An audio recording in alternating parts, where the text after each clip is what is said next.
النهاردة هقول عايزين نبتدي في القراءة. أي حد محتاج ابنه أو بنته بتشتغل في القراءة، أهم حاجة هو إنها تعرف الألفابت اللتر ساوندز. يعني أوريها شكل الحرف، مثلا الأس، وهي نقول لها إيه هي السي مثلا، نلاقيها نسأله إيه دي ك. لازم جدا جدا جدا نشتغل مع ولادنا علشان يبتدوا يقرأوا.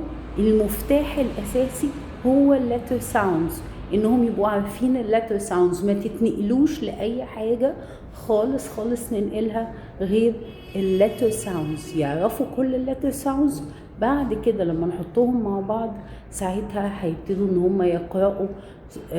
لما الكلمة تبقى أصغر من 3 حروف، من constant وفاول وكونستنت، يعني زي مثلا هات، ه constant، a is a vowel and t ت is constant. فالأول وأهم حاجة تاني هعيدها يا جماعة، نبتدي القراءة من خلال اللتر ساوندز. البداية هي اللتر ساوندز.